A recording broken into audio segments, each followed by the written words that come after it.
Assalamualaikum warahmatullahi wabarakatuh.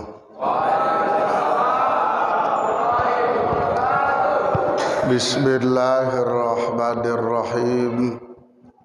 Para hadirin Bapak Ibu sekalian jamaah Masjid Darus Sakinah yang dimuliakan oleh Allah Subhanahu wa taala. Sudah merupakan sunnatullah Allah menciptakan kehidupan ini saling berpasang-pasangan. Ada langit, ada bumi, ada bulan, ada matahari. Ada yang biasa, ada juga yang mempesona. Ada sabar, ada pula yang tergesa-gesa. Prinsip para hadirin, hidup ini bersabar. Karena sabar itu adalah sifat Allah dan perilaku para Rasulnya. Sementara tergesa-gesa adalah perilaku syaitan dengan seluruh bala tentaranya. Namun ada 5 hal para hadirin yang harus disegerakan, bukan masuk kategori tergesa-gesa. Ada 5 hal yang harus dicepatkan, namun bukan perilaku setan dan bala tentaranya. 5 hal yang harus disegerakan para hadirin. Yang pertama, tazwijul bikri. Manakala kita punya anak perempuan sudah sampai pada waktunya, apalagi sudah mulai runtang-runtung ke sana kemari jalan bersama-sama, yang paling baik segera nikahkan anak-anak kita yang perempuan. Jangan bangga manakala anak-anak kita terlalu banyak yang datangi. Resikonya sungguh luar biasa. Bila terjadi pergumulan para hadirin, sebelum terjadinya akad nikah, bukan cuma sekedar berdosa, tapi bila nanti punya anak perempuan juga, suatu saat anak perempuan itu akan nikah, maka ayahnya tidak bisa menjadi walinya. Karena dahulu telah terjadi pembuahan sebelum akad nikah. Mau terus terang kepada kepala KUA dia malu karena membuka iblama. Lalu dia diam-diam menikahkan anaknya.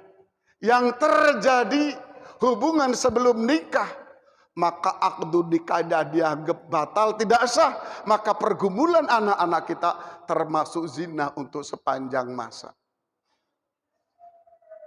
Yang kedua para hadirin, anak tersebut karena terjadi pembuahan sebelum nikah, tidak berhak mendapatkan warisan dari orang tuanya. Yang kedua para hadirin, yang harus disegerakan dan bukan masuk kategori perbuatan setan, wa ita'amu dhaif, menyegerakan memberikan hidangan kepada para tamu. Di sini bahasanya ita'am, bukan cuma sekedar air putih. Air putih it's okay, namun sempurnanya memberikan hidangan yang layak kepada para tamu. Yang dimakan tamu adalah rezekinya tamu. Tapi karena tamu datang ke rumah kita, maka rezekinya Allah lewatkan rumah kita. Jangan sayang memberikan hidangan kepada para tamu. Semakin banyak rumah kita didatangi tamu, itu artinya rumah kita semakin banyak berkahnya. Semakin jarang didatangi tamu, itu artinya rumah kita semakin kurang berkahnya. Memberikan hidangan kepada tamu adalah sesuatu yang harus disegerakan. Yang ketiga para hadirin, yang harus disegerakan adalah wa tazhizul janaiz, meramu jenazah. Mulai daripada mengkafani, menyolati, maksud kami mulai dari memandikan, mengkafani, menyolati hingga sampai menguburkan. Sekarang lagi tren para hadirin. Orang dari Jawa mengalir segi puluhan tahun bahkan punya anak, punya cucu di Sangatta. Begitu meninggal dunia, wasiat jasadnya minta dikubur di kampung halamannya. Orang dari Sulawesi bekerja di Sangatta, berumah tangga di Sangatta, punya anak cucu di Sangatta. Begitu meninggal dunia, dia pesan jasadnya untuk dikubur di kampung halamannya. Berdosakah dia? Tidak. Namun afdolnya meramu jenazah disegerakan. Ada contoh para hadirin. Rasulullah terlahir di kota Mekah. Di Mekah itu 1000 kemuliaan. Di Mekah ada Ka'bah para hadirin. Di Mekah ada Masjidil Haram. Di mana Ka'bah merupakan arah persatuan bagi seluruh umat Islam dalam rangka menghadap Allah Subhanahu wa taala. Satu kali sholat di Masjidil Haram setara dengan 100.000 kali kita sholat di Masjid Darus Sakinah. Di tengah-tengah Masjidil Haram, di pojok Ka'bah para hadirin, ada namanya Hajar Aswad. Satu-satunya batu dari alam surga yang Allah turunkan di permukaan dunia. Yang hukumnya sunat untuk dicium. Hajar adalah batu, Aswad adalah hitam, batu hitam. Ibu-ibu tolong nanti kalau ke Mekah jangan keliru. Ada orang Nigeria duduk di pinggir Ka'bah, nanti dikira Hajar Aswad. Lalu diciumnya itu. Bergeser sedikit para hadirin. Dari Hajar Aswad ada multazam. Maqam mustajabah. Tatkala kita berdoa, pasti doanya dikabulkan oleh Allah Subhanahu wa taala. Bergeser sedikit lagi. Ada Maqam Ibrahim. Tempat pijakan Nabiullah Ibrahim tatkala membangun Ka'bah. Yang konon batu ini fungsinya seperti eskalator. Tatkala Nabiullah Ibrahim memerlukan tempat yang tinggi, maka batu itu mengangkat Nabiullah Ibrahim. Tatkala Ibrahim perlu di tempat yang rendah, batu pun turun atas kehendak Nabiullah Ibrahim.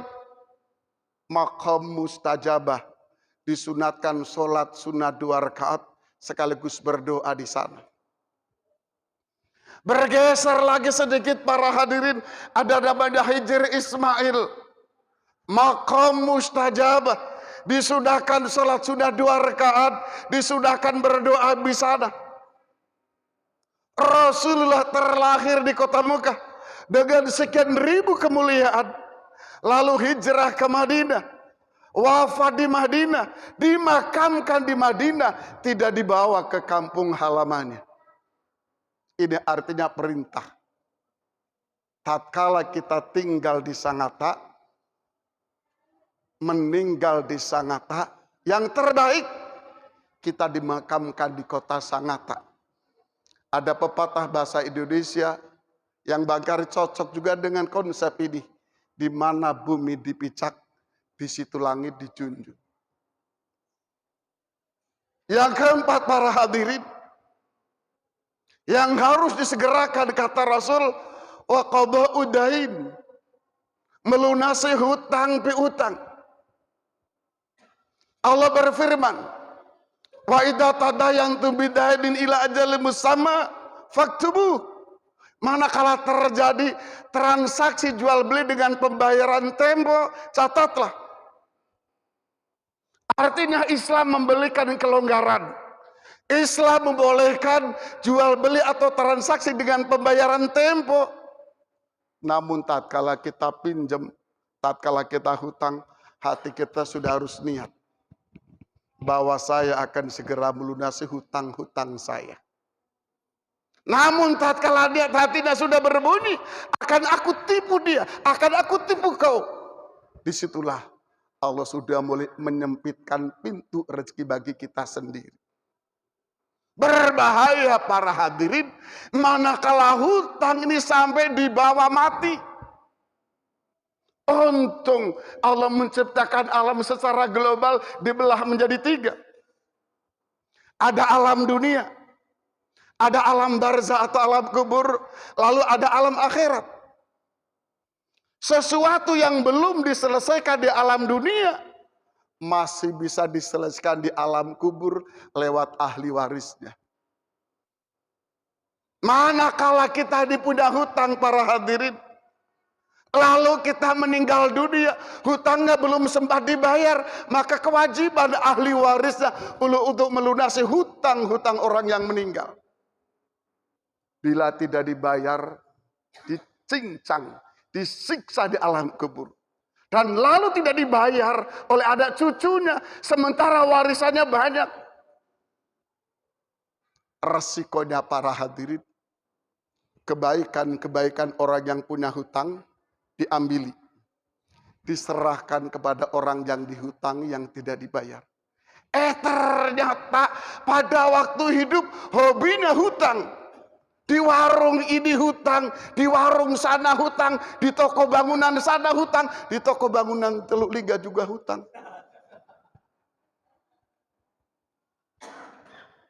Lalu hutangnya tidak cukup.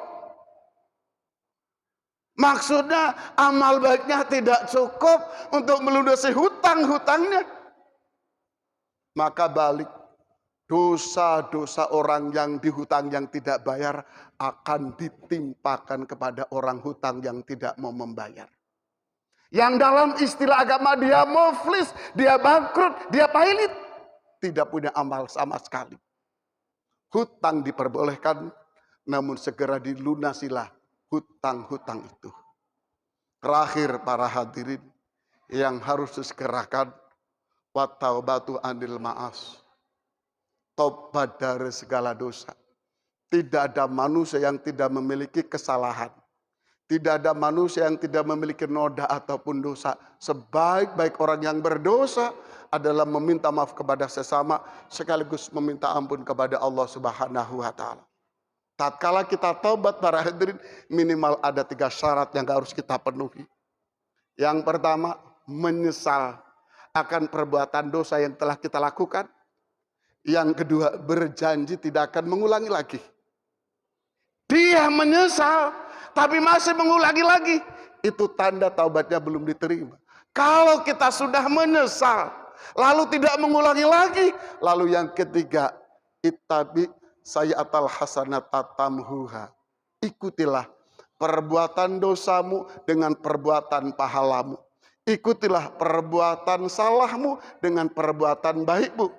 Karena perbuatan baikmu akan menghapuskan seluruh kesalahan-kesalahanmu. Semoga para hadirin, tatkala kita dipanggil oleh Allah Subhanahu wa taala, mudah-mudahan posisi kita sudah bertaubat ke hadirat Allah Subhanahu wa taala. Terima kasih. Wassalamualaikum warahmatullahi wabarakatuh.